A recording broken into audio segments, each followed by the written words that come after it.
Hello students, welcome to XIAS. Today we are going to do Punjab history. We are going to start Punjab history for Punjab PCS. हमने geography खत्म कर ली थी पिछले 2 lectures में and आज हम history begin करेंगे. ठीक है, हम शुरू करेंगे mainly जो हमारे सिख गुरुज हैं हम उनको डिटेल में पढ़ेंगे. ठीक है, हम उनको इस तरह से पढ़ेंगे कि अगर कोई भी क्वेश्चन एग्जाम में आए वो आप टैकल कर सको, वो भी बहुत इजीली. ठीक है, आजकल पीसीएस ने एक नया तरीका देखा है हमने क्वेश्चंस डालने का, that is statement based questions. तो स्टेटमेंट बेस्ड क्वेश्चंस तभी टैकल किए जा सकते हैं जब हम उनको डेप्थ में हमें नॉलेज हो, है ना. तो हमें नियर फैक्ट्स नहीं करने हैं, हमें थोड़ा डेप्थ में चीज़ों को पढ़ना है.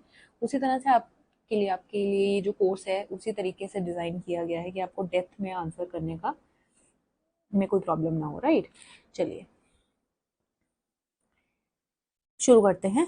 पहले हम देखेंगे कि इंडिया में जो सिखिज्म फाइंड हुई है, जो ये रिलीजन फाइंड किया गया है, उसके मेजर रीजंस क्या रहे होंगे. ठीक है, इसका मेजर रीजन रहेगा इंडिया का उस वक्त का सोशल मिलिeu. ठीक है, उस टाइम का सोशल एस्पेक्ट, उस टाइम की society. These were the major regions which gave birth to Bhakti movement and hence Guru Nanak Dev Ji.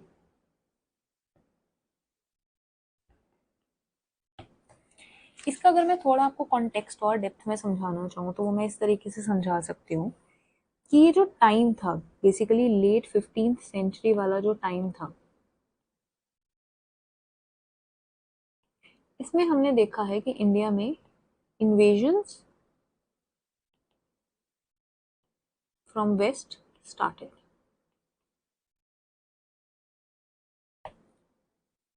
जो पहली ममलूक डायनेस्टी थी वही 1206 में, जो स्लेव डायनेस्टी जिसको हम कहते हैं, वो फॉर्म हो गई थी. ठीक है, कुतुबुद्दीन ऐबक. तो टर्किश मूवमेंट स्टार्टेड अराउंड 1206 और 15th सेंचुरी तक आते आते जो एक पूरा सोशल एस्पेक्ट है सोसाइटी का वो बदलता हुआ दिख रहा था. समझ रहे हैं आप.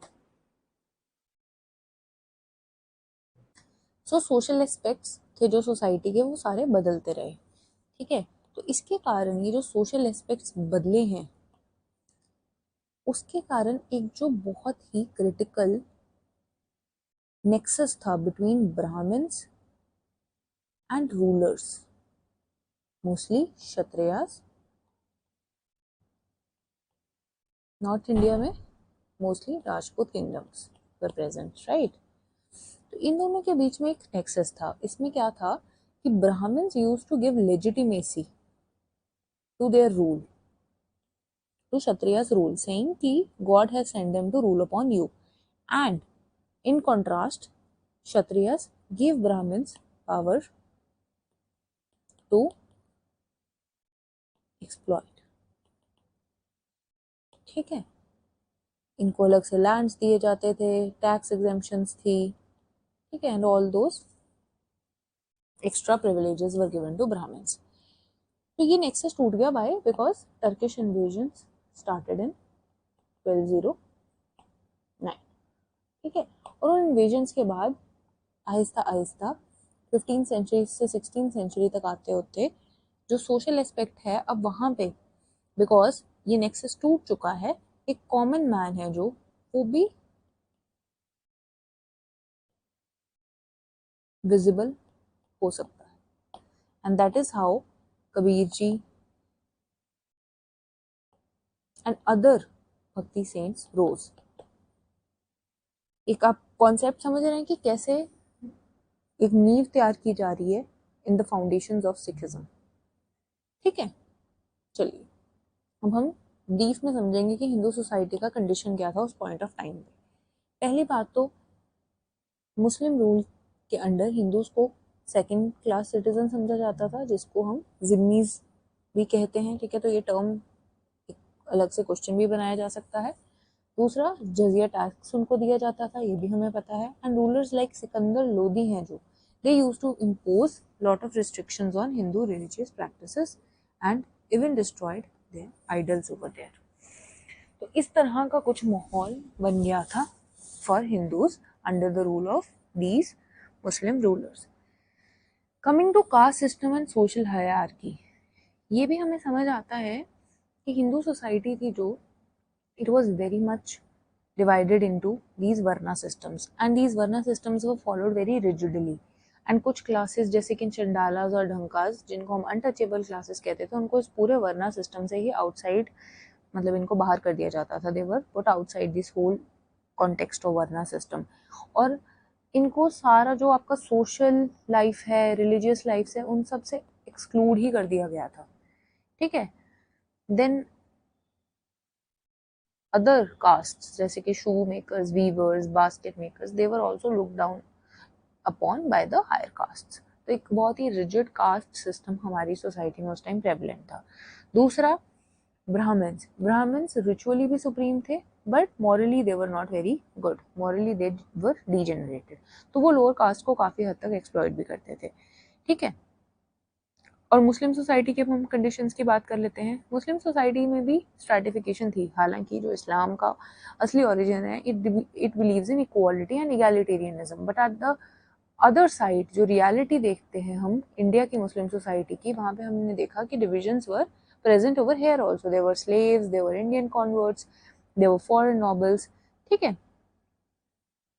तो जो ये फॉरेन नॉबल्स थे या फॉरेन बॉर्न मुस्लिम्स थे इनको ज़्यादा प्रिविलेजेस दी जाती थी या ज़्यादा हाई ऑफिसेस दिए जाते थे. फिर रिलीजियस डिविजन्स भी हैं इनके बीच में. सुन्नीज हैं, शियाज हैं, इस्माइल्स हैं, सूफीज हैं. तो इन शॉर्ट सोसाइटी के हालात कुछ ज़्यादा अच्छे हैं नहीं थे. वुमेन की अगर हम बात करें तो वुमेन का भी पोजीशन बहुत ही ख़राब चल रहा है इस पॉइंट ऑफ टाइम पे. Women were seen as inferior subjects and the same time these early marriage जैसा प्रॉब्लम, पर्दा सिस्टम जैसे प्रॉब्लम, ये जो सारी प्रॉब्लम्स थी ये बहुत हाईली प्रेवलेंट थी इस पॉइंट ऑफ टाइम पे इन द इंडियन सोसाइटी. ठीक है. और विडोहुड तो ट्रेजिक ही था.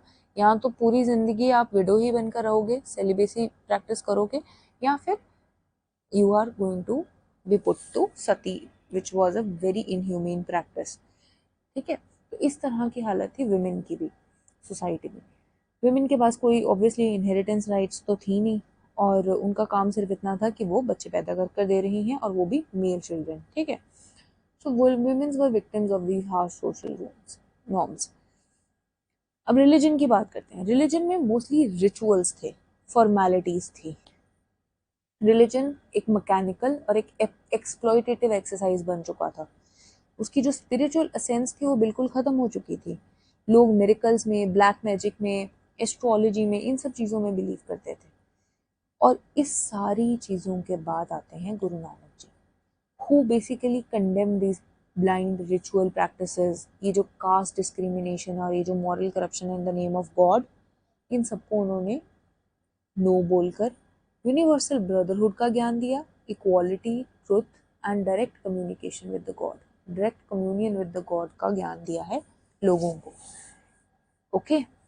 सो this was the basic idea how Sikhism is going to rise in Punjab. ठीक है. फ्रूट, ड्रेस एंड हैबिट्स ये आपको देख सकते हैं, नथिंग बिग. रिलीजियस कंडीशन की बात करते हैं पंजाब की in the late 15th century. Dominant religions कौन से थे पंजाब में उस पॉइंट ऑफ टाइम में? एक तो हिंदुइज्म था, बहुत सबसे एशियंट और डोमिनेंट रिलीजन पंजाब में यही था. It was based on obviously Vedas, Puranas and epics such as Ramayana, Mahabharata and Gita. इनके कोर बिलीफ्स क्या थे? कर्मा थ्योरी में भी बिलीव करते थे, रीबर्थ में भी बिलीव करते थे, मोक्षा में भी और माया में भी. ठीक है. इनके अंदर भी 3 सेक्ट्स थे. जो शिवा को बिलीव करते हैं देवर शैविज्म, जो विष्णु को बिलीव करते हैं देवर वैष्णविज्म, एंड जो गॉडेस दुर्गा, काली, लक्ष्मी इनकी पूजा करते हैं दे बिलोंग टू सेक्ट शक्तिज्म. ठीक है. तो अंदर भी एक डिविजन्स थे और कुछ deities that were Surya, Kubera and या. इस्लाम की बात करें तो it was introduced by the settlements by Arabs, Turks and Afghans. जो हमारी सेंट्रल एशिया से मोस्टली इमिग्रेशन हुई है to India, they paved way for Islam in a country. इस्लाम पंजाब में भी काफ़ी वाइड स्प्रेड हुआ और काफ़ी सारे जो हमारे नेटिव लोग थे उन्होंने they also converted to Islam during this period. Major 2 sect थे. ठीक है, एक तो सुन्नीज और एक शियास। जैनिज्म बुद्धिज्म की अगर बात करें तो ये रिलीजन्स मोस्टली डिक्लाइन कर गए थे इस टाइम तक। ठीक है, एक और मूवमेंट बहुत चली थी, जैसे हम भक्ति मूवमेंट कहते हैं वैसे ही सूफी मूवमेंट की हम बात करते हैं। सूफी मूवमेंट थी जो, ये इस्लाम की ही एक ब्रांच थी, but it basically reflected the mystical, spiritual and tolerant idea of Islam. ठीक है, इनके जो कोर आइडियाज थे वो हमारी भक्ति मूवमेंट के साथ ही मिलते जुलते हैं, जैसे कि लव ओवर रिचुअल, भगवान से प्यार करना ज़्यादा ज़रूरी है रादर देन रिचुअल्स परफॉर्म करने से। खुद को प्योर करना है, गॉड के साथ अपने आप को यूनिफाई कैसे करना है। सिंप्लिसिटी में बिलीव करते थे, म्यूजिक जिसको ये समा कहते थे। ठीक है, सर्विस टू ह्यूमैनिटी। एसटीसी क्या होता है? जब आप बहुत खुश होते हैं, when you are feeling highest happiness in the name of God. ठीक है, सूफिज्म में मेजर जो ऑर्डर्स थे, चिश्ती, सोहरावादी, कादरी एंड नक्शबंदी। ये ऑर्डर्स पे क्वेश्चन आ जाता है। ठीक है, इनके जो सेंट्स हैं उनके बारे में भी हमें पता होना चाहिए। जैसे चिश्ती ऑर्डर के जो फेमस सेंट थे वो थे ख्वाजा मुइन उद्दीन चिश्ती। ठीक है, लाहौर टू अजमेर तक इनका जो इनकी बातें थी वो फैली हुई थी। तो आपको मार्क करना आ सकता है कि ख्वाजा मुइन उद्दीन चिश्ती थे जो, वो कौन से सूफी सेंट थे, कौन सा उनका एरिया था, किस वो ऑर्डर के थे। ठीक है, यहाँ से तो ऑब्वियसली चिश्ती से तो आप पता लगा ही लेंगे, but area can be asked. Baba Farid हैं जो, ये भी सिखिज्म में खास करके काफ़ी रेवर्ड हैं, क्योंकि इनके जो वर्सेस हैं they have been included in Guru Granth Sahib. बाबा फरीद हैं जो, ये सूफी सेंट ही थे। ठीक है, देन कम्स मियाँ मीर, ये भी एक कादरी सेंट हैं जिन्होंने गोल्डन टेम्पल की फाउंडेशंस ले डाउन की थी। तो ये भी आपको आइडिया होना चाहिए which saint laid the foundations of Golden Temple. Then coming to Sakhi Sarwar, these he was revered by both Hindus and Muslims. तो ये तो point I don't think can make any question. But above जितने भी points हैं, मियाँ मीर, बाबा फरीद आपने याद कर लिया, और ख्वाजा मोइनुद्दीन चिश्ती आपने याद कर लिए। दूसरे सुहरावादी ऑर्डर के जो मेन लीडर थे वो थे बहादुर उद्दीन जकरिया। तो ये भी आपको मैच द फॉलोइंग करके आ सकता है। तो आपको आइडिया होना चाहिए कि सुरहा जो ऑर्डर था, सुहरावर्दी ऑर्डर था सूफिज्म में, उनके साथ एसोसिएटेड कौन से सेंट थे। ठीक है, इनकी कॉन्ट्रीब्यूशंस क्या होंगी? इंटरफेथ हार्मनी, बेसिकली ये ह्यूमन को ह्यूमन की तरह ट्रीट करते हैं, ना कि मुस्लिम या हिंदू की तरह ट्रीट करते हैं। तो इंटरफेथ हार्मनी बनाकर रखना या उसको प्रमोट करना इनकी मेन कॉन्ट्रीब्यूशन रहेगी। They also believe in the equality and they reduce the gap between Hindus and Muslims. ठीक है, degeneration of religious institutions and practices among Hindus. तो ये हमने बात कर ही ली है ना, कि जो प्रैक्टिसेस थी इस टाइम रिलीजन की वो काफ़ी हद तक डीजेनरेट हो गई थी। ब्राह्मण्स करप्ट हो चुके हैं, योगीज और सिद्धार्थ हैं जो वो क्लेम करते हैं कि हमारे अंदर कुछ मिरेकल पावर्स हैं, वो लोगों को मिसलीड करते हैं। डीटीज़ बहुत ज़्यादा क्रिएट कर दी हैं, जिसके कारण कल्ट्स हैं जो वो राइवल कल्ट्स बन चुके हैं। ठीक है, idol worship, meaningless rituals, caste discrimination, ये मेन कैरेक्टरिस्टिक्स हैं उस टाइम रिलीजन के। मुस्लिम्स की अगर हम बात करें तो हालांकि पूरा इस्लाम का जो फोकस है वो मोनोथेइज्म में है, एंटी आइडोलेट्री पे है, बट स्टिल वी फाउंड कि एक सेंट वेनरेशन की जो प्रैक्टिस है वो बहुत कॉमन हो गई। Again because of different saints इनके अंदर भी सेक्ट्स क्रिएट हो गए, और फिर आपस में इन सेक्ट्स में काफ़ी ज़्यादा कॉन्फ्लिक्ट्स भी पैदा हो गई। ठीक है, कुरान को रेवर बहुत किया जा रहा है बट फॉलो नहीं किया जा रहा।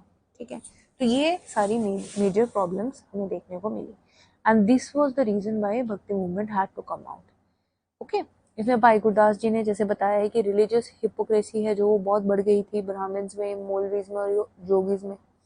कबीर जी ने बताया है कि ही हैज़ ऑल्सो क्रिटिसाइज्ड जितने भी हिंदूज और मुस्लिम्स के उस टाइम पंडित थे कि एक्सटर्नल शो अप कर रहे हैं पर internally they are not very much pure. Namdev ji ने भी बोला है कि दोनों हिंदू और मुस्लिम ब्लाइंड हो चुके हैं, दे don't understand the true nature of God. Okay, so this is how they criticized the clergy of that time and the condition of religion at that time. Major personalities.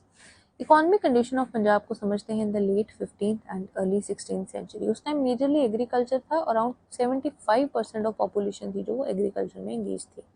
ठीक है, अगर हम एग्रीकल्चर की techniques की बात करें तो primitive था, कुछ हाई फाई टेक्नोलॉजी वाला टाइम तो था नहीं, प्रिमिटिव प्लॉ जिसको हल कहते हैं, और वुडन क्लॉ क्रशर जिसको सुहागा कहते हैं। ये दोनों मेन टूल्स या टेक्निक्स यूज़ की जाती थी एग्रीकल्चर में। इरिगेशन के लिए हम लोग चरसा यूज़ करते थे, और पर्शियन व्हील्स जिसको राहत कहते हैं वो यूज़ करते थे। तो ये टर्म्स आपको याद होनी चाहिए, ये वर्ड एसोसिएशन सीधा आपसे पूछी जा सकती हैं, ठीक है। Practices, ploughing, selection of good seeds, rotation of crops, minimal use of manure, ठीक है। विलेज इकोनॉमी की बात करते हैं अब। विलेज इकोनॉमी में सारे जो विलेजेस थे, they were mostly having artisans, their own carpenters, blacksmiths, porters, barbers and cobblers. Payment system mostly grain allowances, मतलब उनको rather than giving money in hand, they were given either wheat or rice or other grains for cooking food. आज भी कई जगह आप गांव में जाएंगे तो आपको एक ग्रेन अलाउंस सिस्टम दिखेगा, है ना। In the exchange of some service major households give you grains as a payment, ठीक है। इकोनॉमिक प्रैक्टिसेस की अगर हम बात करें तो grain was the standard of value, land ownership symbolized social status, जिसके पास जितना लैंड है उतना ही उसका सोशल स्टेटस हाई है। Coming to self sufficiency, villages काफ़ी ज़्यादा आइसोलेटेड थे, बाकी वर्ल्ड के साथ उनका कॉन्टैक्ट कम था, तो इसका मतलब सफिशिएंसी तो थी, ठीक है। तो ये सारा आपका इकोनॉमिक कंडीशंस थे उस टाइम में। मिनरल वेल्थ कम थी पंजाब में, गोल्ड डिपॉजिट्स भी बहुत कम थे, कुछ इंडस ग्रेवल्स में some gold deposits were there, and merely limestone, alum और salt peter were present in the northwestern regions. अगर हम हैंडीक्राफ्ट्स की बात करें तो पॉपुलर फैब्रिक जिसको हम कहते हैं खद्दर, कोर्स कॉटन, ठीक है। खद्दर वाली जो कॉटन है, ये आपको पता होना चाहिए कि खद्दर टर्म किसके लिए यूज की जाती है, it is use for coarse cotton, ठीक है। फिर susi cotton is striped smooth cotton, ये दोनों टर्म्स आपको पता होनी चाहिए, they were used by women, both type of cottons. Fine lungis with silk borders were also made from Ludhiana and Multan and were used by people as fabrics, ठीक है। तो ये मेजर इनका अगर हम इंडस्ट्री और हैंडीक्राफ्ट्स की बात करें, हैंडीक्राफ्ट्स में you have brass work also which was very much prevalent in eastern Punjab due to Hindu this deities वाली कस्टम्स, ठीक है। तो आइडल्स बनाए जाते थे with brass. This was all about the major economy. Trade में कुछ खास नहीं है, स्टैंडर्ड ऑफ लिविंग भी आप समझ ही गए होंगे। अब मेजर पॉइंट पे आते हैं, दैट इज भक्ति मूवमेंट। भक्ति मूवमेंट का सबसे पहला पॉइंट क्या इंपॉर्टेंट है कि भक्ति मूवमेंट है जो it emphasise devotion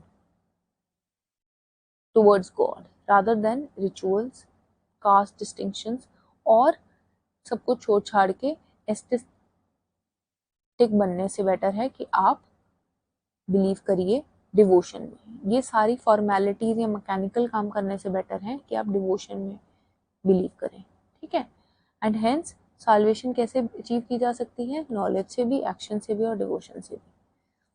origins of भक्ति मूवमेंट की अगर हम बात करें तो bhakti movement basically originated in South India, हालांकि फ्लरिश ये ज़्यादा नॉर्थ इंडिया में की। साउथ इंडिया में saints like Shankaracharya and Ramanuja, they laid the philosophical foundations, ठीक है। चलिए, भक्ति मूवमेंट के बेसिक मेन फीचर्स क्या हैं। आप भगवान के साथ एक इमोशन के साथ कनेक्टेड है, ना कि एक रिचुअल्स के साथ, पहले बात तो ये हो गई, ठीक है। So you are expressing love through bhajans and heartfelt hymns rather than any rituals. Second is you are having a mentor, that is guru, which will guide you with respect to the path of truthness and spirituality. So guru bhakti is one of the basic parts of bhakti movement. Third would be surrender, जिसको हम कहते हैं complete surrender of ego and will to God. Fourth will be rituals और formalities को मना कर देना. Next will be caste system में बिलीव ना करना, आइडल वर्शिप में नहीं मानना है, ठीक है। And then use of vernacular languages, तो जो भी रिलीजन की बात हो रही है वो वर्नाकुलर्स में की जाए ताकि आम इंसान तक भी रिलीजन पहुंचाया जा सके, ना कि संस्कृत में, which has made religion only a privilege of few Brahmins and who will always not penetrate the truth to the masses. Sanskrit में क्या लिखा है उसको कैसे मैनिपुलेट कर देंगे Brahmins, you never know. So therefore religious teachings जितनी भी हो वो वर्नाकुलर फॉर्म में हो, इससे क्या होगा, लिंग्विस्टिक डेमोक्रेटाइजेशन होगी और संस्कृत की एक्सक्लूसिविटी है जो वो कम होगी। Then emphasis should be given on personal experiences.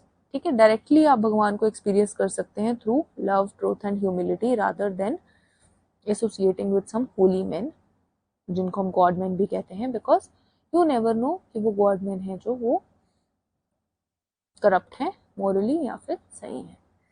भक्ति मूवमेंट पूरे इंडिया में ऑलमोस्ट स्प्रेड की थी। साउथ की अगर हम बात करें तो वी नो रामानुजा जी, अलवर जी, नायनार जी, और नॉर्थ की अगर हम बात करें तो we know personalities like Ramananda, Kabir, Mirabai and Chaitanya Mahaprabhu. Important bhakti saints की अगर हम बात कर लें, रामानंदा जी की बात करते हैं। He preached devotion to Rama and used to accept disciples from all the castes, जिनमें कबीर और पद्मावती भी इंक्लूडेड हैं।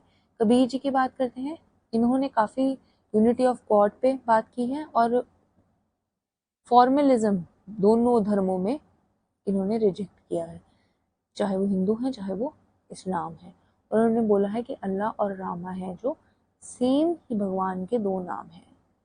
Chaitanya Mahaprabhu ji was very much famous. He spread Vaishnavism in Bengal and he emphasized mostly on the emotions, love for Krishna and opposed priestly, और जो priest हैं जो उनके जो ऑर्थोडॉक्स बिहेवियर है, जो रिचुअल्स हैं, उनको उन्होंने भी रिजेक्ट किया है। ठीक है, अब हम बात करेंगे भक्ति मूवमेंट की इन पंजाब। ये मेजर सेंट्स आपको पता चल गए। एक बात याद रखना, Guru Nanak Dev ji was very much moved by Kabir ji, है ना, तो he will have a lot of sayings from Kabir ji. Guru Nanak Dev जी की अगर हम बात करें तो he will emphasise devotion to formless God. God है जो वो निरंकार है, उनका कोई फॉर्म नहीं है, तो how can you make idols of God. ठीक है, he will emphasise also on ethical living, equality and rejection of idol worship. Sangat और पंगत ये दो इंस्टीट्यूशंस इन्होंने क्रिएट किए, जिनके थ्रू इन्होंने धर्म का जो पाठ है वो आम लोगों को पढ़ाया और सिख कम्युनिटी का पंथ इस्टेब्लिश किया। ना व्हाट इज संगत? संगत इज कॉन्ग्रीगेशन, मतलब सारे लोग हैं जो वो आपस में आकर इकट्ठे बैठकर भगवान का नाम ले रहे हैं। Second is pangat, that is your langar, that is community meal. Okay, अब देखते हैं भक्ति मूवमेंट का इम्पैक्ट क्या पड़ता है पंजाब में। पहला इम्पैक्ट तो यही पड़ा कि सिखिज्म वॉज फाउंड। ठीक है, सेकेंड इज कि अब ये जो एसेटिज्म है, जिसको हम कहते हैं, जिससे लोग हैं जो अपना घर बाहर छोड़कर एक टफ लाइफ बिताने के लिए हिमालयाज पे चले जाते हैं या फिर खाना पीना छोड़ देते हैं, तो गुरु नानक जी ने इस चीज़ को बिल्कुल अपोज किया और उन्होंने बोला कि आप घर में रहकर भी, गृहस्थी में रहकर भी भगवान को अचीव कर सकते हो if you follow truth and other major qualities such as ethical living, equality and other rituals को रिजेक्ट कर अगर आप इमोशनली भगवान के साथ कनेक्ट करें। ठीक है, ऑल्सो गुरु नानक देव जी ने स्टैब्लिश किया परमानेंट इंस्टीट्यूशंस जैसे कि गुरुशिप एंड संगत। संगत की हम बात कर चुके हैं। ठीक है, organisation in the structure of religion was mainly put on by Guru Nanak Dev जी। तो ये जो इंस्टीट्यूशंस है संगत एंड पंगत, इन्होंने आगे चलकर गुरु नानक देव जी की जो टीचिंग्स हैं उनको स्प्रेड किया है। ठीक है, अनलाइक अदर भक्ति सेंट्स, क्योंकि बाकी भक्ति सेंट्स ने इतनी ऑर्गेनाइजेशनल डेवलपमेंट्स नहीं की थी। Next is Gurmukhi. तो गुरुमुखी स्क्रिप्ट को बहुत प्रमोट किया गया। This was mainly done to challenge Sanskrit monopoly. ठीक है, तो वर्नाकुलर को प्रमोट करना है ताकि जो भी टीचिंग्स हैं भगवान की वो सबको एक्सेसिबल हो, ना कि फ्यू एलीट ब्राह्मण्स को who will then again manipulate these teachings and exploit the lower caste। अवतारस को सिख गुरु जी ने बिल्कुल रिजेक्ट किया है। जितना भी पुराण्स हैं, पुराण्स के अंदर जितने भी गॉड्स मेंशन्ड हैं और अवतार्स मेंशन्ड हैं, उनको रिजेक्ट किया गया है bye guru's. Universalism and humanism, ये क्या बात कर रहे हैं कि भगवान एक है, एक ओमकार है ना, and equality in mankind, everyone is equal. तो ये जितनी भी बाउंड्रीज हैं of caste and rituals, this should not be present in societies. Scriptural integration, इसमें आदि ग्रंथ जी कंपाइल की गई है गुरु अर्जुन देव जी के द्वारा, एंड इन्होंने मेजर जो भक्ति सेंट्स हैं जैसे कि कबीर, नामदेव और पीपा, और बाकी भक्ति सेंट्स हैं जो उनकी शेयरिंग्स को इस ग्रंथ में इंक्लूड किया है या कंपाइल किया है।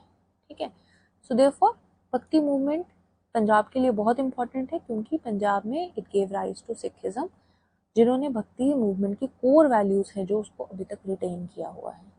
ठीक है, चलिए गुरु नानक देव जी स्टडी करते हैं। Now we are officially beginning with our first guru, that is Guru Nanak Dev ji.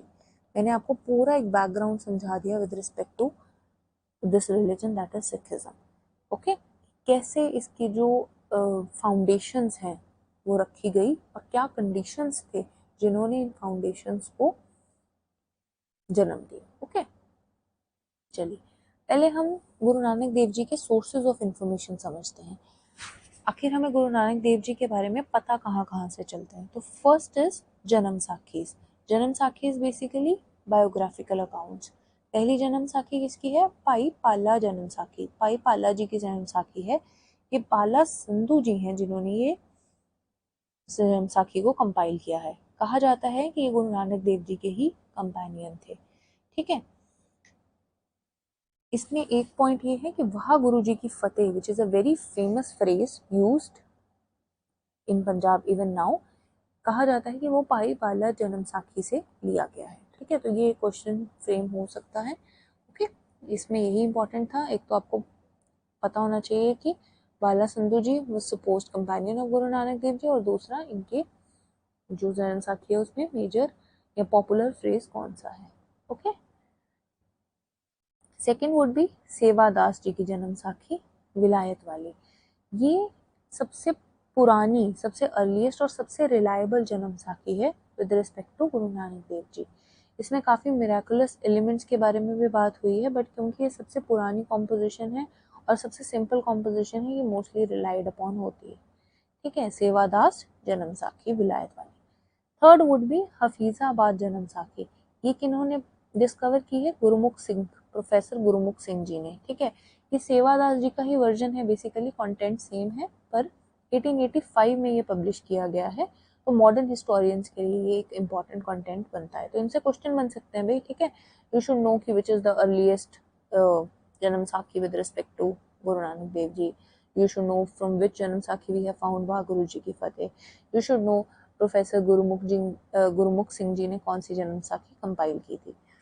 Other जन्म साखीज की अगर हम बात करें तो उसमें कौन सी आ जाती है? एक आ जाती है मेहरबन जन्म साखी, आदि साखीज हैं, नानक प्रकाश है, एंड देन वी हैव पुरातन जन्म साखी। इसमें आप बस नाम याद रख सकते हैं, जैसे फॉर एग्जांपल मेहरबान जन्म साखी सोदी मेहरबान जी की है, जैसे तो वो वर्ड एसोसिएशन हो जाएगी बिकॉज ऑफ मेहरबान। नानक प्रकाश जी याद रख लीजिए, भाई संतोख सिंह जी की है, और पुरातन जन्म साखी भी आप याद रख सकते हैं, भाई वीर सिंह जी की है। तो अगर मैच द फॉलोइंग करके ऐसा कुछ आ जाए तो you should be able to find out कि किसकी बात हो रही है। ठीक है, नाउ कमिंग टू आदि ग्रंथ, जिसको हम गुरु ग्रंथ साहिब जी कहते हैं। ये सबसे ऑथेंटिक सोर्स है गुरु नानक देव जी की टीचिंग्स का और उनका जो दुनिया की तरफ नजरिया था उसका। पहले तो इसमें क्या है, 974 हिम्स हैं, तो ये आपको नंबर भी याद होना चाहिए कि 974 hymns are present in Adi ग्रंथ। ये क्या क्या इंक्लूड करता है? It includes indirect references to real events, जैसे कि sack of Saidpur by Babar. Okay, then vars of Bhai Gurdas. Bhai Gurdas ji ने कुछ वार्स लिखे हैं, ये भी गुरु नानक देव जी के टाइम के आसपास ही लाइव थे। ओके, इनके 39 वार्स हैं जो वो काफ़ी थियोलॉजिकल इनसाइट्स प्रोवाइड करते हैं with respect to Guru Nanak Dev जी। ठीक है, पूरी बायोग्राफी इन्होंने नहीं लिखी है, पर जो जो इन्होंने लिखा है वो काफ़ी रिलायबल है और उसको हम कहते हैं वार्स। तो ये भी आपको पता होना चाहिए कि किन के वार्स फेमस हैं। किन के वार्स फेमस है? पाई गुरदास जी के। देन इज ज्ञान रत्नावली बाय पाई मानी सिंह। ये पाई गुरदास जी के वार्स हैं जो उन्हीं के ऊपर बेस्ड एक काम है बाय मानी सिंह जी, दैट इज ज्ञान रत्नावली। ये फोकस करते हैं more on spiritual exigencies than historical narration. Okay, Dabistan Mazahib की अगर हम बात करें, ये पर्शियन टेक्स्ट है फ्रॉम मिड 17th सेंचुरी।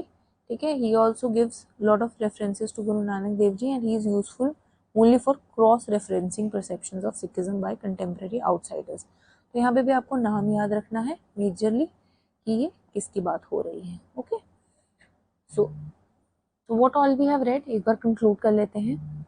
कौन सी जन्म साखी की हैं हमने? भाई पाला जन्म साखी, बाला जन्म साखी, सेवादास जी की जन्म साखी सबसे अर्लीस्ट, हफीजाबाद जी की जन्म साखी जो प्रोफेसर गुरमुख सिंह जी ने लिखी है, मेजरली इंस्पायर्ड बाय सेवादास जी की जन्म साखी। बाकी जन्म साखी से मैंने आपको एक बोला है नानक प्रकाश, आप याद रखेंगे बाय भाई संतोख सिंह जी, और दूसरा आप याद रखेंगे पुरातन जन्म साखी बाय भाई वीर सिंह जी। ठीक है, देन आदि ग्रंथ की हम बात करेंगे, मोस्ट ऑथेंटिक सोर्स है ये गुरु नानक देव जी की टीचिंग्स का। 974 हिम्स आप याद रखेंगे इसमें है। वार्स याद रखेंगे आप किसके हैं? भाई गुरदास जी के हैं, जो गुरु नानक देव जी के टाइम पे ही जीवित थे, उसी टाइम वो जिंदा थे। 39 वार्स हैं उनके, और उनसे इंस्पायर होकर ज्ञान रत्नावली लिखी गई है बाय भाई माणी सिंह जी। ठीक है, देन एक हमने लास्ट याद कर ली, दैट इज दाबिस्तान मजहब बाय मोहसिन फनी। ठीक है, ये एक याद कर लीजिएगा अगर याद रही तो, बाकी this much is also enough. Okay, चलिए अब हम बात करते हैं role of Guru Nanak Dev ji as a missionary और अ वर्ल्ड टीचर। गुरु नानक देव जी ने मेजरली 5 उदासीज, जिनको मिशनरी जर्नीज कहते हैं, वो टेक ऑन की थी। ठीक है, and he covered vast geographical regions, जैसे कि नॉर्थ इंडिया में इन्होंने पंजाब, कश्मीर और हिमालयास कवर किए हैं। ठीक है, साउथ इंडिया में he has went till Ceylon. Eastern regions की अगर हम बात करें तो असम, और वेस्ट रीजन में तो Mecca and Medina. So these are the geographical extents which he has covered through his udasis. Okay, that are missionary journeys. Objectives देखते हैं गुरु नानक देव जी के ये मिशनरी वर्क था जो पूरा, उसके ऑब्जेक्टिव्स क्या थे? पहला ऑब्जेक्टिव था स्पिरिचुअल रिफॉर्मेशन, कि हमें रिलीजन का एक ट्रू स्पिरिट है जो वो बाहर लेकर आना है, जिसको रिचुअल्स ने बिल्कुल ही, एक रिलीजन का जो ट्रू स्पिरिट है वो रिचुअल्स ने बिल्कुल ही खराब कर दिया है, फॉलो कर दिया है ना, तो उस चीज को हमें रिफॉर्म करना है। दूसरा, he wanted to preach with respect to oneness in God. तो ये जो प्रॉब्लम्स हम देख रहे हैं, कम्युनलिज्म जैसी प्रॉब्लम्स हमें देख रहे हैं, है ना, when one religion is making fun of others and disrespecting God of others, they don't understand कि भगवान एक ही है, it is Ek Onkar, it is just different names by which God is persisting on earth, but there is only one God, है ना। तो ये जितना religious boundaries हैं, इनको गुरु नानक देव जी ट्रांसेंड करते हैं और बिलीव करते हैं इन वननेस। तो ये इन्होंने मेजर, इनका जो मिशनरी काम था, इस चीज़ को इन्होंने प्रीच किया था, है ना। But sadly India, modern India नहीं, मॉडर्न वर्ल्ड में अभी तक ये जो वननेस है ये लोगों को समझ नहीं आती है। ठीक है, थर्ड देखते हैं हम इक्वालिटी और सोशल जस्टिस। इसमें बेसिकली जो कास्ट जैसी इंस्टीट्यूशंस हैं, जिनके कारण अनटचेबिलिटी जैसी इनह्यूमन प्रैक्टिसेस चल रही हैं, उनको एलिमिनेट करने के लिए मिशनरी वर्क किया गया था। जेंडर इनइक्वालिटी, इसके कारण भी बहुत सारी इनह्यूमन प्रैक्टिसेस जैसे सती प्रेवलेंट है, तो इस चीज़ को ख़त्म करने के लिए ये मिशनरी काम किया गया था। और रिलीजियस इनटॉलरेंस है, तो ऐसे इनह्यूमन चीज़ें इन द नेम ऑफ रिचुअल्स जो आप प्रैक्टिस कर रहे हो, उनके बारे में ज्ञान देने के लिए गुरु नानक देव जी ने ये मिशनरी काम किया था, ये उदासीज टेक ऑन की थी। Okay, and to obviously instil the values of truth, honest labour, humility and service to mankind. Okay, key features देखते हैं हम उनके मिशनरी टूर्स के। पहली उदासी की बात करेंगे, which was mainly eastern and northern India. पहली उदासी, ये भी आपको पता होना चाहिए, ठीक है। इसमें Mardana ji accompanied him, he visited these towns. सारे याद रखने की जरूरत नहीं है, बट एक आइडिया होना चाहिए कि पहली उदासी में he majorly went to east India. Okay, यहाँ पे इन्होंने सुपरस्टिशन और आइडल वर्शिप को काफ़ी हद तक चैलेंज किया, ठीक है, और काफ़ी लोगों को इन्होंने कन्वर्ट भी किया, एंड काफ़ी क्रिमिनल्स जैसे कि शेख सज्जन, इनको भी सही रास्ता दिखाया, एंड इवन इंटेलेक्चुअल्स लाइक चेतन दास इनको मिले। तो ये नाम अगर आप याद रख सकते हैं तो it will be very much beneficial, अगर बहुत ही डीप में क्वेश्चन पूछ लिया यूपीएससी ने तो। Coming to second udasi, second उदासी में he was accompanied by Saido and Gebo. यहाँ पे ये साउथ इंडिया गए, मेजरली रामेश्वरम, मदुरा और सिलोन। यहाँ पे ही got engaged in dialogue with King Shivnab and also established संगत over there. यहाँ पे भी इन्होंने आइडियल वर्शिप के ऊपर बात की और वन गॉड का मैसेज लोगों तक पहुंचाया. He also composed the mystical प्राण संगली over here. थर्ड उदासी वॉज इन हिमालयन और तिब्बतन रीजन. यहाँ पे इन्होंने मंडी, कश्मीर, लद्दाख, रावलसार और मानसरोवर जैसे टाउन्स में अपनी उदासी को टेक ओवर किया. He interacted with many yogis and siddhas over there and also challenged their withdrawal from worldly life. वो जो इस I'm not very much comfortable in pronouncing this word, but आप समझ सकते हैं what I'm saying. That is asceticism. Basically it means जहाँ पे आप बहुत ही rigid हो जाते हो खुद के साथ. जैसे you don't eat, you leave your home, you leave your clothes also sometime, and you live in very challenging conditions in the lieu of attaining God. ठीक है, तो this was not very much preferred by Guru Nanak Dev Ji. Okay, he emphasized mainly on the spiritual action over renunciation. He also convinced Pandit Brahmadas, जो उनकी ego का problem था, इन्होंने उनको convince किया of the futility of his egoistic knowledge. थोड़ा आप ये भी याद रख सकते हैं कि है ना कौन सी उदासी में वो किनको खासकर मिले हैं. जैसे पहली उदासी में हमने देखा है कि शेख सज्जन, चेतन दास. सेकेंड उदासी में हमने किनको देखा है, मेजरली किंग शिवनाब को. और थर्ड उदासी में we have found Pandit Brahmdas. Fourth udasi will be mostly to Mecca, Medina, Baghdad and Kabul and Jalalabad. यहाँ पे मर्दाना ने ही इनको कंपनी किया था. ठीक है, मक्का में ही डेमोन्स्ट्रेटेड गॉड की ओमिनी प्रेजेंस, जो बहुत ही फेमस स्टोरी है, जहाँ पे he slept with his feet towards Kaaba. तो उनका जो पैर थे वो काबा की तरफ थे, तो उनको मना किया गया कि आप अपने पैर प्लीज काबा से हटाकर दूसरी साइड अपने पैर कर सो जाइए, because Kaaba is a religious place. But what Guru Nanak Dev ji replied basically कि भगवान तो चारों दिशाओं में है, he is not only present where Kaaba is present, so where should I place my feet, tell me. So that person was very much convinced and surprised by his question. यहाँ पे इनका शाह बहलोल के साथ डायलॉग हुआ है and he inspired inscriptions commemorating his visit. He also spread the message of universal brotherhood in Islamic lands.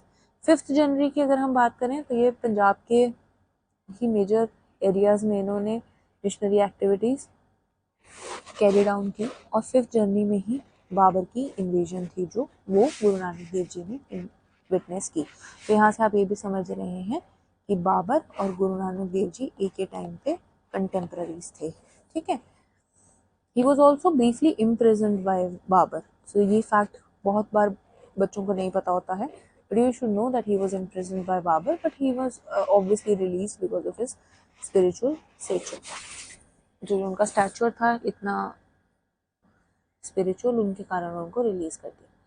गुरु नानक देव जी ने संगत setup की है और मंजीज भी सेटअप किए हैं. संगत मैं आपको समझा चुकी हूँ. Manjis are basically preaching centres. तो this institution and meaning of this institution should also be there in your mind. His followers were appointed to propagate his message and promote organized spiritual and social reform. Final years इन्होंने अपने करतारपुर में बिताए हैं. करतारपुर में he lived as a householder. ठीक है, because वो finance और एस्थेटिक लाइफ थी जो मैंने आपको पीछे समझाया, उसमें वो बिलीव नहीं करते थे. तो अब करतारपुर में he use to preach via daily congregations, जहाँ पे सब इकट्ठे होते थे, कम्युनिटी सर्विस, कम्युनल डाइनिंग, जहाँ पे लंगर प्रैक्टिस किया जाता था. तो करतारपुर में ही वहाँ पे उन्होंने अपनी आगे की स्पिरिचुअल लाइफ है जो वो बिताई. अब देखते हैं हम सिग्निफिकेंस क्या रहे हैं गुरु नानक देव जी के एज अ वर्ल्ड टीचर. एक तो इन्होंने सारे फेद हैं जो उनके साथ डील कर एक ग्लोबल मैसेज निकाला है, that is God is one. सबसे इम्पोर्टेंट इनका जो सिग्निफिकेंस रहा है वो यही रहा है कि गॉड इज वन. ठीक है, तो एक ग्लोबल रिलीजन इन्होंने फाइंड आउट कर लिया. Next, he was a living example. जो वो प्रीच करते थे वही वो प्रैक्टिस भी करते थे, unlike other saints over that time. वो लोग हिपोक्रेट्स थे, है ना. The other saints, they were preaching about simplicity, but at the other side they were living luxurious lives. तो आप जो प्रीच कर रहे हो अगर आप वो प्रैक्टिस ही नहीं कर रहे तो that means you are hypocrite. और गुरु नानक देव जी वॉज एग्जाम्पल जहाँ पे उन्होंने जो बोला वही उन्होंने अपनी लाइफ में प्रैक्टिस भी किया. Spiritual legacy, his teachings were obviously compiled in Guru Granth Sahib जी, जो आज भी लोगों को, हम जैसों को गाइड करती है. कंक्लूजन ये है कि गुरु नानक देव जी सिर्फ एक रिलीजियस फाउंडर नहीं थे, बल्कि एक ग्लोबल स्पिरिचुअल लीडर थे. ओके, चलिए अब हम गुरु नानक देव जी से रिलेटेड कुछ फैक्ट्स देख लेते हैं जो कभी भी एज स्टेटमेंट्स भी पूछे जा सकते हैं या सिंपल वन वर्ड की तरह भी पूछे जा सकते हैं, और ये सिंपल फैक्ट सबको पता होते हैं, तो you can not miss on this. Born 1469, you should remember this year. Rai Poidi Talwandi which is now Nankana Sahib in Pakistan. Khatri family में इनका बर्थ हुआ था। फादर इनके थे Mehta Kaluchand, who was basically a patwari. ठीक है। अर्ली एज से ही Nanak ji displayed signs of spiritual depth and inquisitiveness. We know that इन्होंने हिंदू पंडित्स की टीचिंग्स को मास्टर किया हुआ था, मुस्लिम मुल्लास की टीचिंग्स को मास्टर किया हुआ था। कई बार तो ये इनको ऐसे ऐसे क्वेश्चंस पूछ लेते थे कि उनका स्पिरिचुअल विजन है जो वो चैलेंज किया हो जाता था।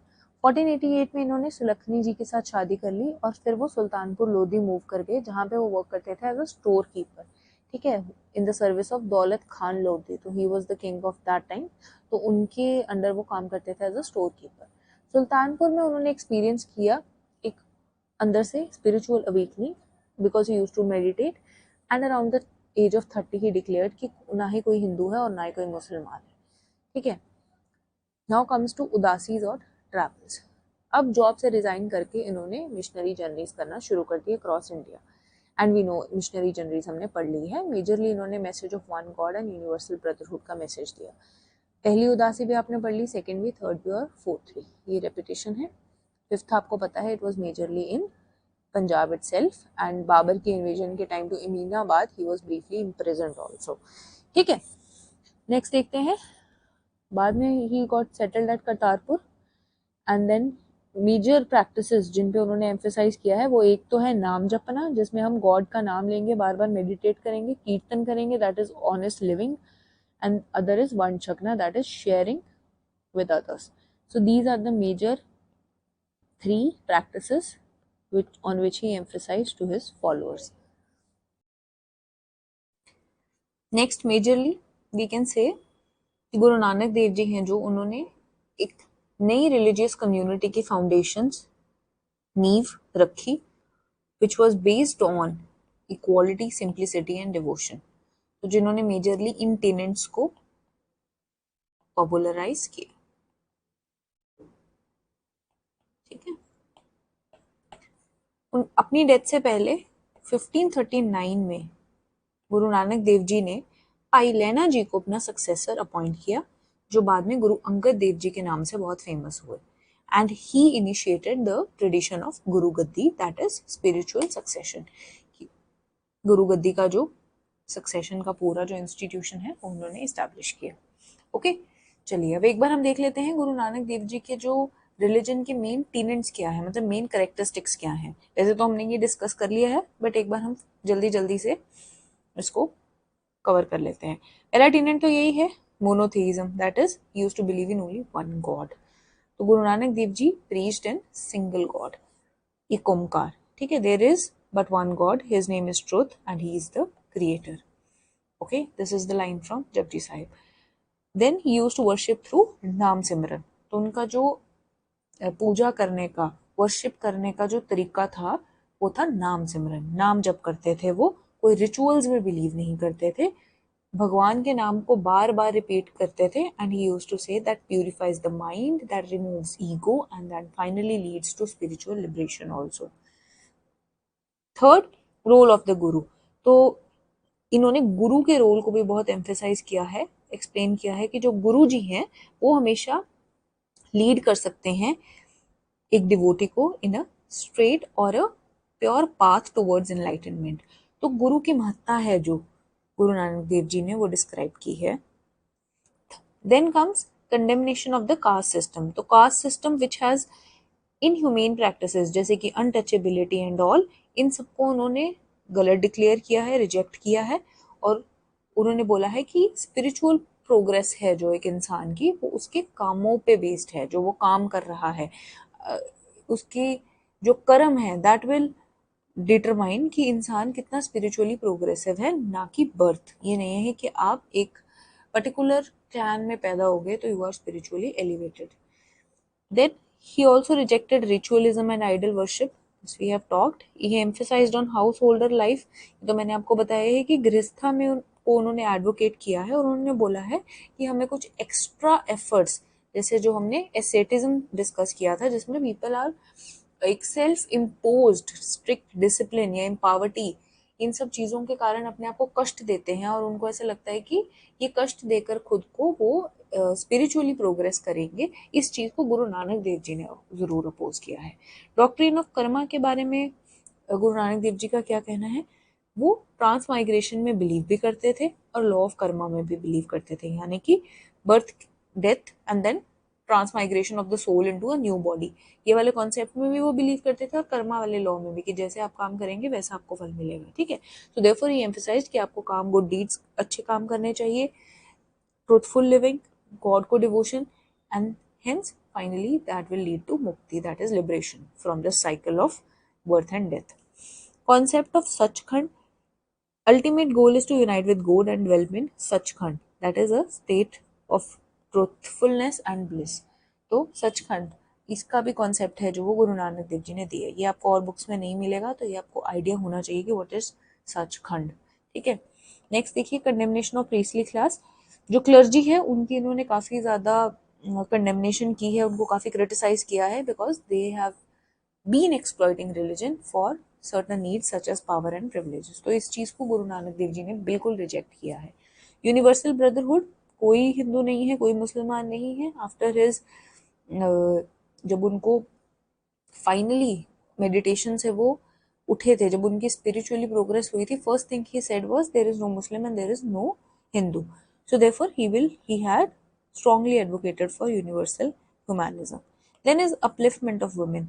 तो गुरु नानक देव जी ने विमेन को काफी इक्वल स्पिरिचुअल स्टेटस दिया है। जेंडर जो discrimination in the terms of religion, उनको भी गुरु नानक देव जी ने बिल्कुल रिजेक्ट किया है। He also give principles of ethical living, जिसमें Kirat Karo, that is you have to earn honestly, then sharing with others, that is vanchako, and then सच दी कमाई, that is you have to live with truthfulness, सच के साथ जीना is the most important thing. Also let stress on कि सच बोलिए, justice practice करिए, lust avoid करिए, anger avoid करिए, greed avoid करिए, attachment avoid करिए और ego, इन इसको भी avoid करिए। और इसको हम कहते हैं पंच विकार। 8 नोबल पाथ पढ़ते हैं ना आप, गुरु बोल रहे हो, बुद्धिज्म, गौतम बुद्धा जी का, उसी तरह से आपको पंच विकार भी पता होने चाहिए गुरु नानक देव जी के, because they can come in any form in your exam. अब गुरु नानक देव जी की टीचिंग्स का इम्पैक्ट क्या पड़ता है सोसाइटी में? एक रिलीजियस रिफॉर्म हमें देखने को मिला। ठीक है, we found middle path between rigid Hindu orthodoxy and Islam dogmatism. Okay, तो रिलीजियस प्रैक्टिस को इन्होंने काफी हद तक प्यूरिफाई किया। सोशल इक्वालिटी की अगर हम बात करें तो कास्ट जैसे इंस्टीट्यूशंस को रिजेक्ट कर कर गुरु नानक देव जी ने एक egalitarian, equality based society create की। वुमेन एम्पावरमेंट की अगर हम बात करें तो he elevated the status of women in a deeply patriarchal society by giving them equal status. Ethical reawakening की अगर हम बात करें तो yes, his teachings had led to moral regeneration in the people. तो लोगों के अंदर एक जो moral tenets खत्म होकर सारा emphasis rituals पे था, उस चीज को इन्होंने बैलेंस करने की कोशिश की। Awakening of political consciousness, again political operation जो राजा करते थे उस जमाने में, उनके अगेंस्ट प्रोटेस्ट कर कर गुरु नानक देव जी ने लोगों की आंखें खोली in terms of political realm also, खास कर लोधी रूल के अंडर ही है ना, and even during Babar's invasions. Rise of Punjabi entity, his universal and practical message fostered a distinct Punjabi consciousness and cultural unity. This is also very much important. So therefore, he finally led the foundation of a new religious community, that is Sikhs. Next देख सकते हैं, centrality of नाम, true name in Sikhism. नाम का क्या मतलब है? नाम मीन्स नेम, और सिख थियोलॉजी में इसका मतलब सिर्फ नेम नहीं है, इसका मतलब है eternal essence, presence and attributes of God. ठीक है, मैंने आपको बताया कि उनका फॉर्म ऑफ वर्शिप क्या रहा है गुरु नानक देव जी का, दैट इज नाम जपना। तो naam japna is basically the way through which you can, is basically path through which you can realize God. तो नाम की सेंट्रलिटी काफी है सिखिज्म में, और क्यों है? Because of Guru Nanak Dev ji giving emphasis on नाम जपना। ठीक है, गुरु नानक देव जी emphasized that the path to God is through नाम सिमरन, constant remembering of God का नाम है ना। तो नाम है जो उनका कहना है कि वो हमारी सोल को भी प्यूरिफाई करता है, ईगो को भी रिमूव करता है, और हमारे इनर सेल्फ को अलाइन करता है डिवाइन रियलिटी के साथ। तो therefore Simran, Simran, what is Simran? Again Simran is another word और an पंजाबी वर्ड फॉर नाम जपना। ओके, सिमरन है जो it is more than remembrance, जिसमें क्या है कि आप सिर्फ नाम, मैकेनिकली नाम ही नहीं जप रहे, बल्कि you are internalized in his name and you are remembering him with your heart. तो ये थोड़ा डेप्थ में आ गया। 8 फोल्ड डिसिप्लिन ऑफ सिमरन। टू सिमरन में क्या क्या होता है? एक तो आपका माइंड प्योर है, यू आर कंटेम्पलेटिंग स्क्रिप्चर्स, आप मेडिटेट कर रहे हो, साइलेंस में हो, you are concentrating on divine attributes, satsang, contentment and faith and reverence. तो एक आपको बेसिक आइडिया होना चाहिए। वैसे मतलब आपको ऑब्वियसली कॉमन सेंस से भी क्वेश्चन सॉल्व हो जाएगा कि what to simran involves, but again reading is no harm. ठीक है, role of the Guru in the practice of नाम। गुरु जी का क्या रोल रहा है इन द प्रैक्टिस ऑफ नाम?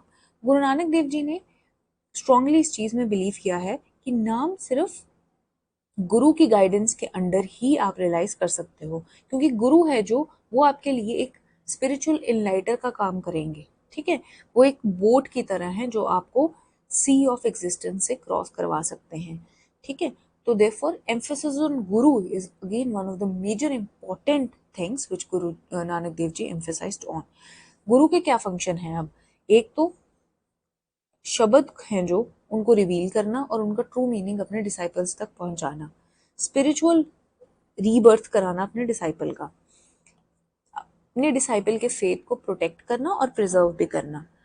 लास्ट इज ईगो सेंट्रिक, जो ईगोइज्म है, इसको हम मनमुख कहते हैं पंजाबी में, उसको ट्रांसफॉर्म करना to Guru centric, and guru centric will be gurmukh. So now you understand what is gurmukh and what is manmukh. ठीक है, तो रिलेशनशिप है जो गुरु और सीकर का, ये एक स्पिरिचुअल बॉन्ड है, ना ही कि एक आइडिया, मतलब एक मूर्ति गुरु नहीं हो सकती, पर जो एक स्पिरिचुअल बॉन्ड है वो एक गुरु हो सकता है। ठीक है, fine. So this was the depth जिसके साथ हमने गुरु नानक देव जी की जितनी भी मेजर आइडियोलॉजीज हैं उनको डिस्कस किया, उनके प्राइमरी कंसर्न्स क्या हैं, ये नाम आपको थोड़े आइडिया होने चाहिए। What is Ek Onkar? Ek Onkar means one God, Satnam is true name, Karta Purakh is creator, Nirbhay is fearless, Nirvair is no dushmani, किसी के साथ भी दुश्मनी नहीं है, Akal Murat is no time, timelessness, Ajuni is unborn, and Saibhang is self existent. तो ठीक है, ये गॉड के मेजर टेनेंट्स हैं जो उन्होंने बताया कि एक है भगवान, उन्हीं का नाम सच्चा है, वही क्रिएटर है, उनको किसी से कोई डर नहीं है, किसी से कोई दुश्मनी नहीं है, वो टाइमलेस है, ना ही वो कभी जन्मे हैं, he is unborn and he is self existent. ठीक है, तो ये आपको we have this Ek Omkar Satnam, we usually say this in our prayers also. Then Guru Nanak Dev Ji also explained the divine presence through 5 interrelated concepts. 5 interrelated concepts हम पढ़ चुके हैं, सच, नाम, शब्द, गुरु एंड हुक्म। हुक्म इज डिवाइन ऑर्डर, हुक्म रह गया था, शब्द, गुरु और नाम हम पढ़ चुके हैं। मुक्ति की भी बात हो चुकी है। अब ऑब्स्टेकल्स क्या होते हैं इस पूरे पाथ ऑफ लिबरेशन में, जिसको हम सैल्वेशन भी कहते हैं? एक तो माया। माया क्या है? मोह, दैट इज वर्ल्डली अटैचमेंट, जो सोल को डिवोशन से अलग करती है। ठीक है, इसके वाइसेस क्या आ जाएंगे अब? Lust, anger, greed, attachment, ego. ठीक है, so they all arise from maya. Next would be ego. Ego को पंजाबी में कहते हैं होमी, होमी। ठीक है, तो ईगो एक साइकोलॉजिकल स्पिरिचुअल बैरियर है जिससे इंसान को लगता है कि वो पता नहीं क्या है, एक फॉल्स सेंस ऑफ इंडिविजुअलिटी है ना, that I am the supreme. So this self-importance which a human gives to himself and thinks that he is the supreme is a very deadly disease, जिसके कारण आप गॉड को कभी भी surrender नहीं कर सकते। ठीक है, तो ये एक प्रॉब्लम है। Third would be role of Satguru in realisation of God. इन्हें की तो गुरु वाले बात तो मैंने बता ही दिया कि गुरु जी हैं जो, it is essential for spiritual enlightenment. Fourth would be Sant tradition.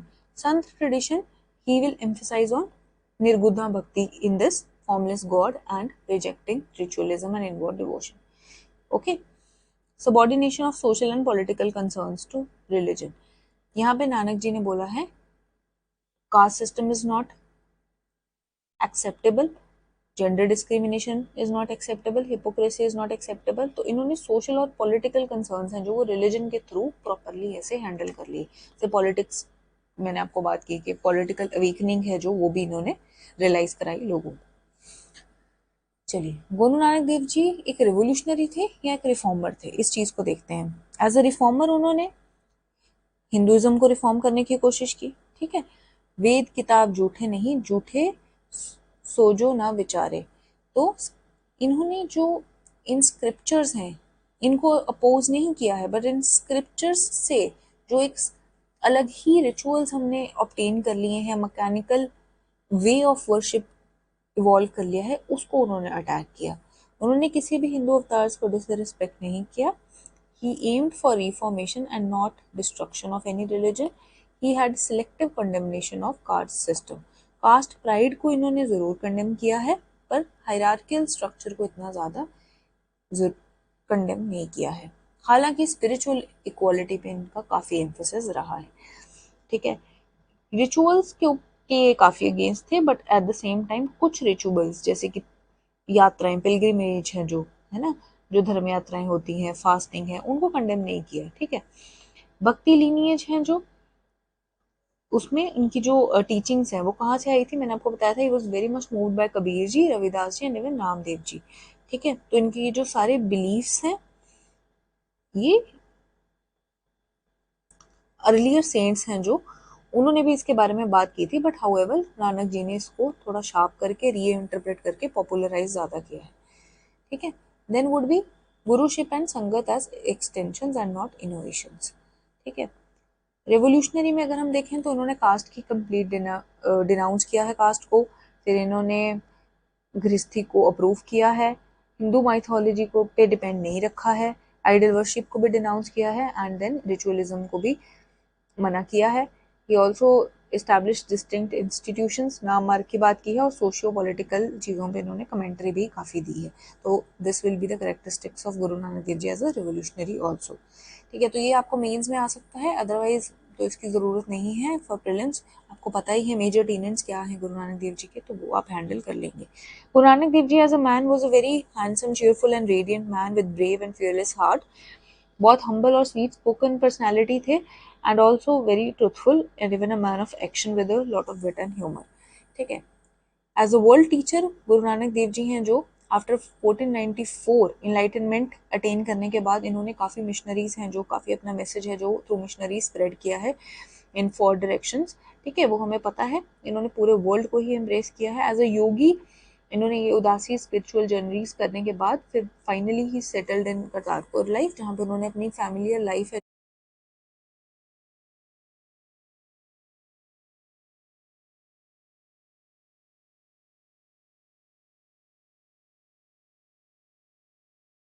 Continue की, एंड डेमोन्स्ट्रेटेड कि स्पिरिचुअल लाइफ है जो वो हाउस होल्ड लाइफ के साथ भी अचीव की जा सकती है। सोशल रिफॉर्मर पार एक्सीलेंस, तो इन्होंने सोशल इवेंट्स को काफ़ी क्रिटिसाइज किया है, और वो सारे आइडियाज जिनके कारण वो क्रिटिकल सोशल इवेल्स बर्थ लेते हैं, जैसे कि फॉर एग्जाम्पल सती क्यों है, क्योंकि एक सोशल इवेल प्रटेन करता है, दैट इज जेंडर डिस्क्रिमिनेशन, तो उन्होंने इसको अटैक किया। At the same time untouchability जैसी चीज़ों को अटैक करने के लिए उन्होंने पूरे कास्ट सिस्टम को अटैक किया, ठीक है। फिर ये जो एक्सप्लॉयटेशन बाय ब्राह्मण्स एंड मुल्लास है इसको अटैक किया, तो he became a big social reformer in all these realms. Talking about patriotism and cosmopolitanism, he condemned barber की जितनी भी बार्बेटरीज थे, और ऑल्सो क्रिटिसाइज इंडियन रूलर्स, क्योंकि वो अपनी वीकनेस और एपैथी के कारण ही they are not able to have a control on their reasons, ठीक है। तो उनकी विजन है जो काफ़ी यूनिवर्सल है। He is also a poet and musician. In उनके जो वर्क्स हैं, ये इंपॉर्टेंट है, सीधा क्वेश्चन फॉर्म करते हैं, क्या वर्क है इनके पोइटिक वर्क्स, जपजी साहिब, आसान दीवार एंड सिद्धा गोष्ठी। तो this you should remember very clearly कि उनके वर्क्स के क्या क्या नाम हैं, ठीक है।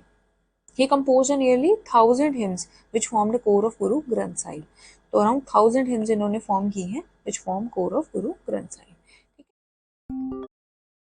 As a musician, he also introduced a lot of ragas and sangas in his verses with Bhai Mardana ji.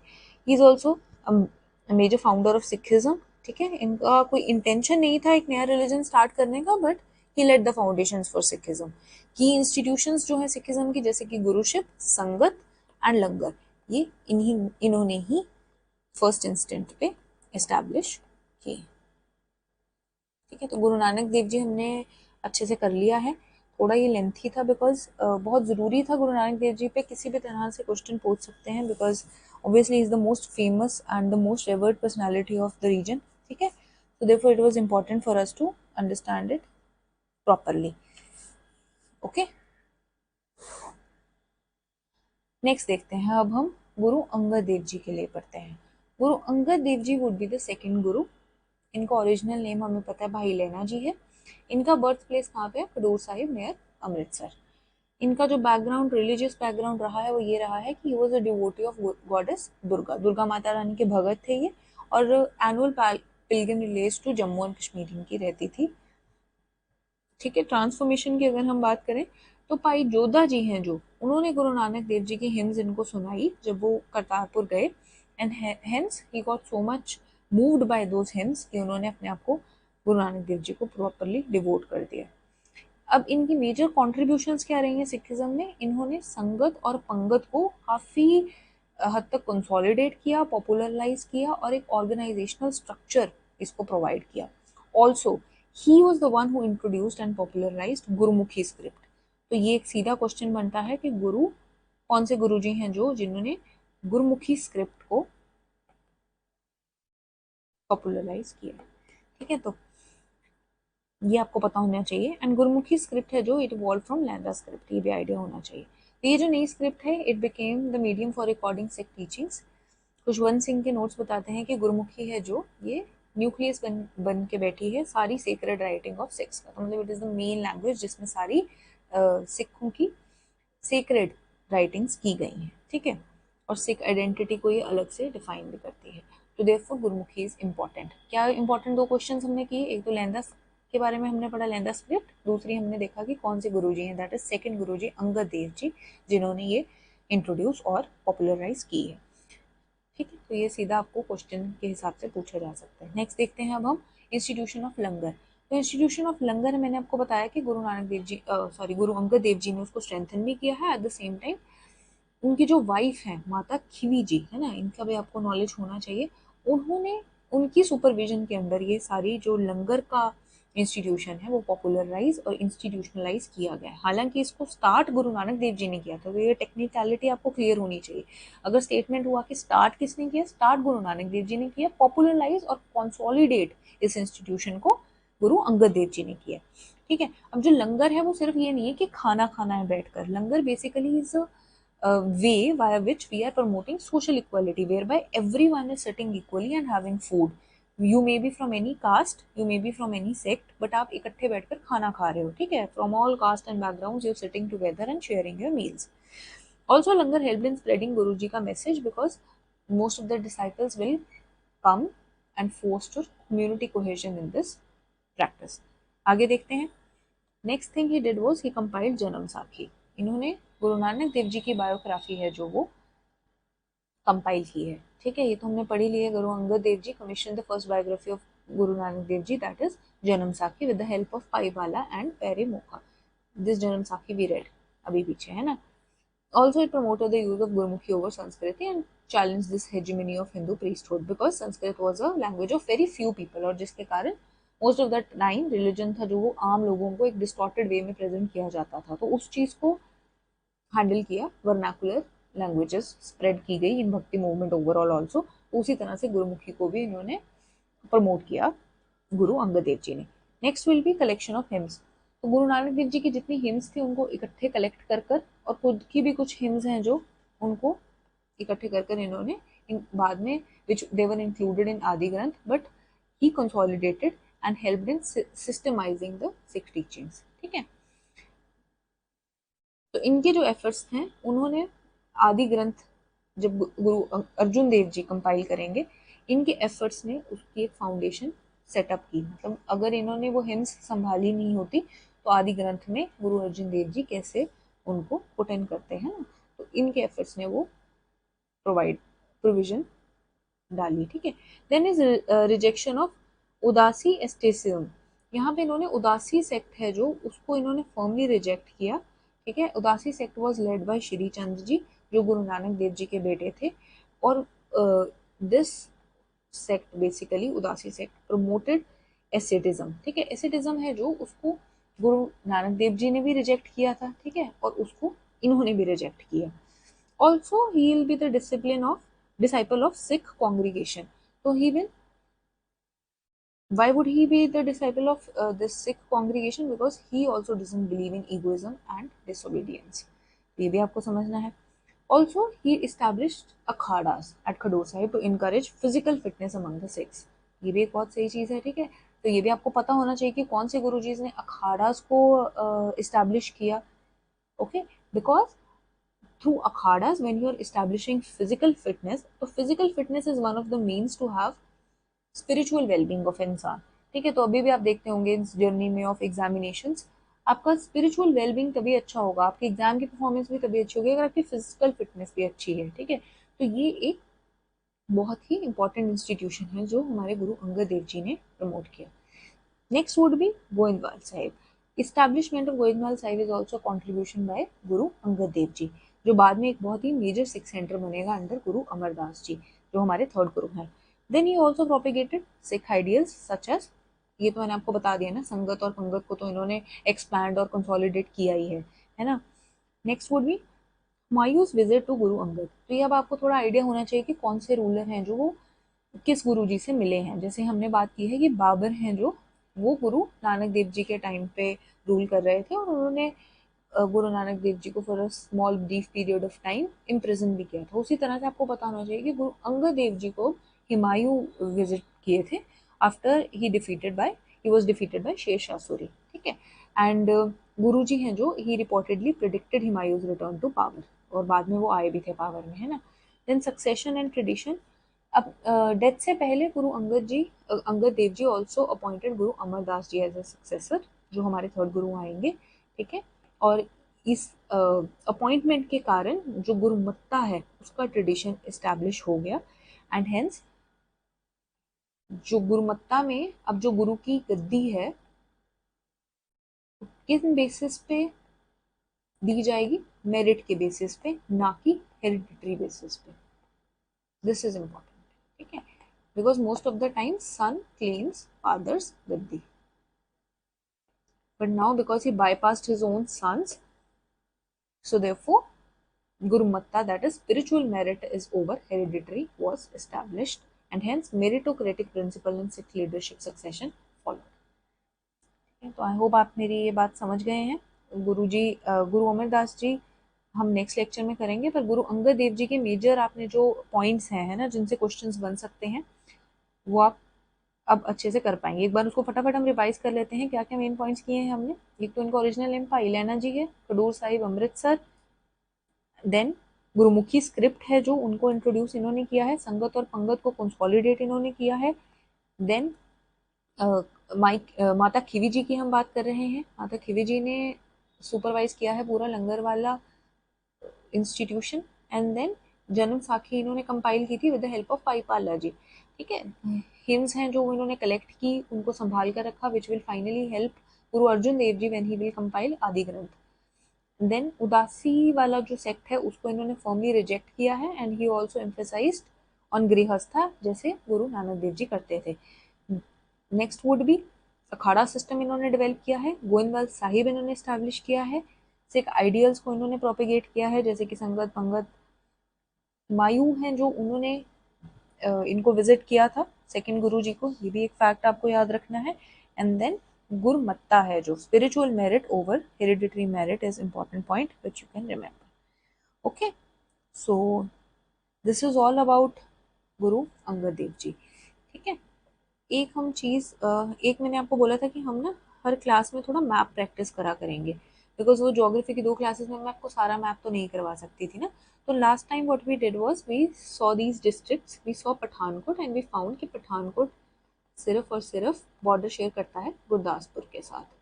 Then we talked about Gurdaspur. एक तो हमने गुरदासपुर में याद किया था कि we have Batala, we have Dera Baba Nanak. Important places subdivision हैं, ये थोड़ी याद रहनी चाहिए। फिर हमने देखा था कि गुरदासपुर को कौन कौन बॉर्डर करता है, उसमें हम देख पा रहे थे होशियारपुर, अमृतसर,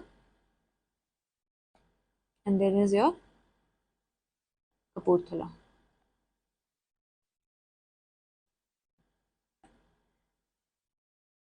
आज हम देख लेते हैं, एक तो अमृतसर देख लेते हैं, ठीक है।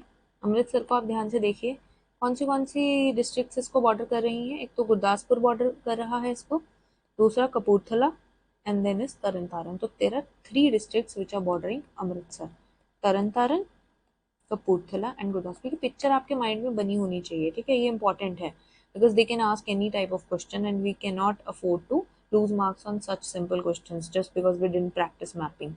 Okay, so now Amritsar is very much clear. इसमें क्या क्या है, TTKG जैसे भी याद करना है आप करिए। कपूरथला है, गुरदासपुर है और तरन तारण है। अमृतसर की मेजर डिविजन्स कौन सी हैं ये भी दिमाग में होनी चाहिए। तो Ajnala is very famous, then is Baba Pakala, then इसकी खुद की भी अमृतसर 1 and 2 डिवीजन है वो, ठीक है, वो हम लीव कर सकते हैं, वो तो आप समझ ही जाओगे। Ajnala and Baba Pakala is something we can remember. Next देखते हैं, ऐसा करते हैं तरन तारण भी कर ही लेते हैं, तो उससे हमारा मोस्टली जो माजा है वो क्लियर हो जाएगा, है ना। पठानकोट भी हो गया, गुरदासपुर भी हो गया, अमृतसर भी हो गया, एक बार तरन तारण भी कर लेते हैं।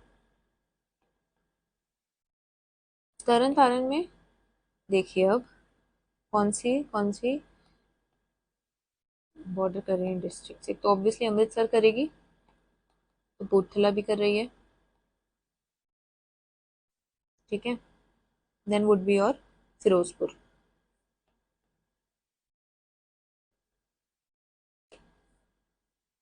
तरन तारण की मेजर डिविजन्स, खडूर साहिब एक आप याद रख सकते हैं, और एक है पत्ती, ये आप याद रख लीजिए। ओके, सो इस सब से आप एक कंक्लूजन निकाल सकते हैं, दिमाग में रख सकते हैं कि मेजरली जो माजा की डिस्ट्रिक्ट्स हैं उसमें पठानकोट को छोड़कर सबके साथ कपूरथला तो बॉर्डर शेयर कर ही रहा है।